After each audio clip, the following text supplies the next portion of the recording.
Are you still collecting? Do you know why you are poor? Let's do a simple survey. How do you usually absorb knowledge? 1. Those who like to absorb knowledge by reading books. 2.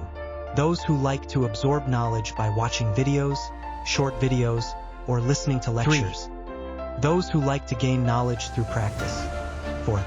Those who like to buy various courses online for learning. 5.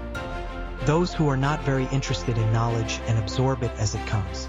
The above options are for multiple selection, and we welcome you to share your choices. Returning to our topic today, almost 90% of partners since the establishment of the community have not built their own knowledge system and have been wandering between short videos and various fragmented information. Many friends always feel like they have learned a lot, collecting a video today and an article tomorrow, but as days go by, they have not made any real progress.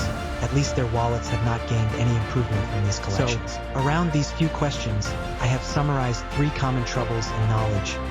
First, lack of aesthetic ability in knowledge. We cannot distinguish useful knowledge, let alone how to manage. Many people know they have this problem and are eager to do knowledge management, but no one has seen a truly good case of knowledge management. For those who are capable of doing knowledge management, their knowledge base is a very private matter, so the content in this area of the market is very scarce and can only be done by intuition, which is very inefficient. Second, receiving too much and too dense information, a lot is lost.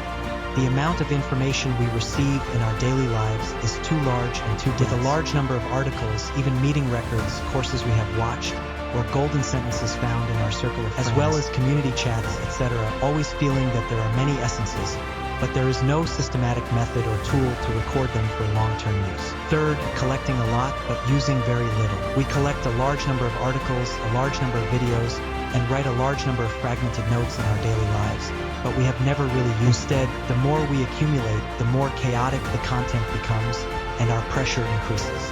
Over time, we no longer want to use them. So, these 3 troubles together will cause many people to only precipitation 4 points out of 10 points of work, and ultimately be able to call even less than 1 point. Today, in response to these 3 concerns, I will share my own process of building a knowledge management system and introduce to you what kind of knowledge management is scientific, what elements it may need to have, what qualifies as good knowledge management, and what qualifies as excellent knowledge management. Before we officially begin, there is a gentleman's agreement.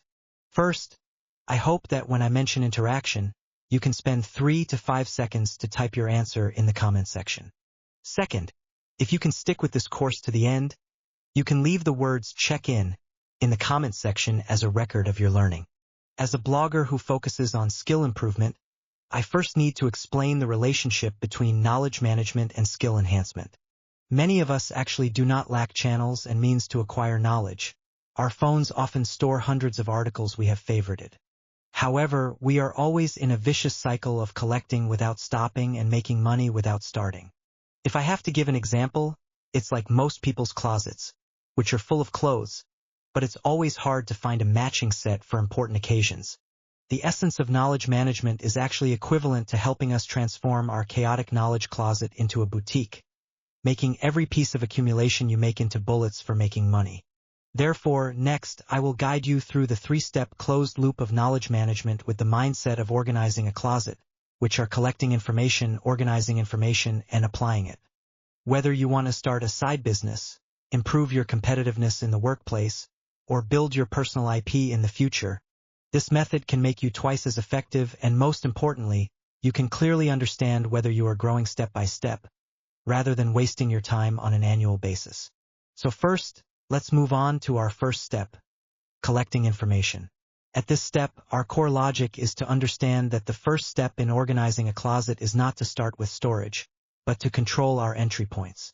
Now, many people have an information squirrel disease, likes to blindly pile up the fragmented information they see, and this hoarding approach keeps us in a state of searching for treasures in a garbage heap. If you want to collect information effectively, you must first realize that each of us has our own unique core and boundaries.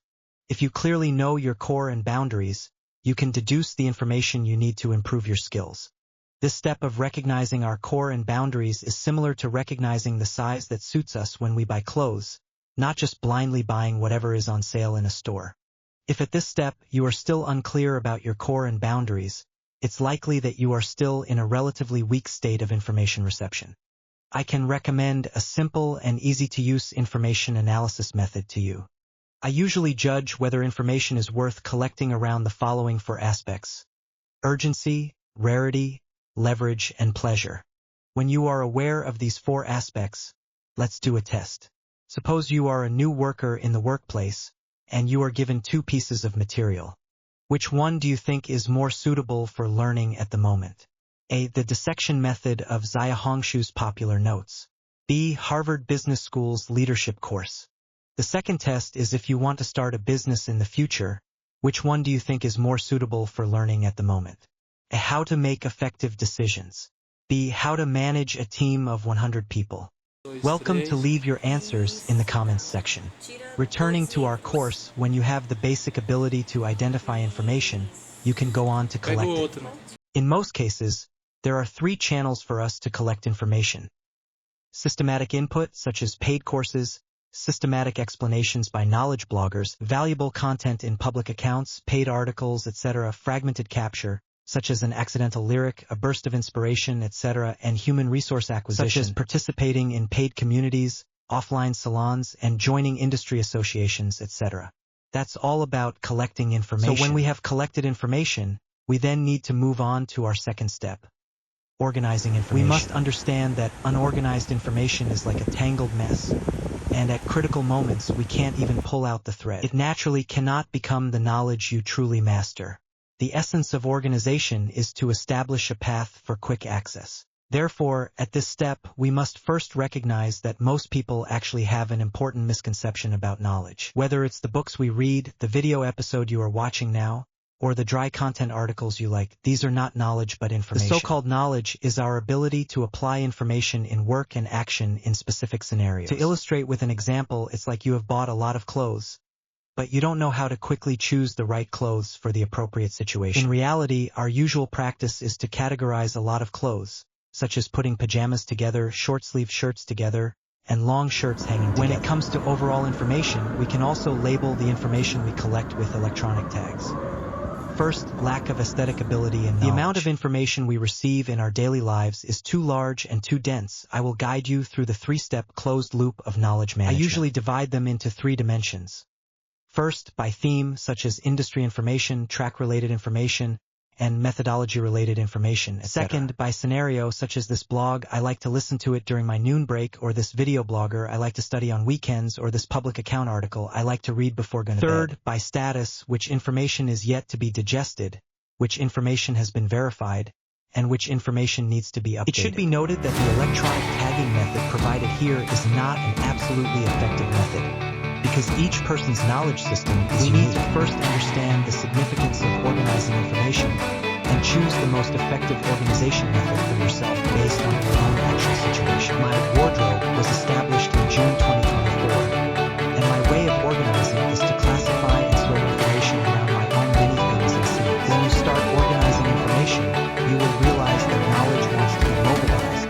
It must be presented in a network form, not as a single. Many people have organized hundreds of notes, but they are never used, and the essential reason is that their knowledge is not integrated. That is, you may still be loosely organizing many seemingly useful pieces of knowledge, gradually deviating from the core, and therefore you need to often organize and clear single-point information, just as you would not keep a code you bought into this. If a piece of information you have not used or opened for more than 3 months, it is likely to have no relationship with you. You can then decisively delete it to avoid occupying your cognitive bandwidth. That's all for the simple explanation of information organization. If we think about each person's knowledge system with the logic of a wardrobe, actually sharing your knowledge management is like sharing your style, size, preferences, etc., which are very private. This is also why it is almost impossible to find a good explanation for your own knowledge management on the market. Many people also get stuck at this step for a very long time because the fragmented information that has never been organized really needs you to spend a lot of time sorting and outputting it before you can gradually master your own collection and organization. When you start to have your own organization structure, you can then try to apply knowledge. That is our third step of output application.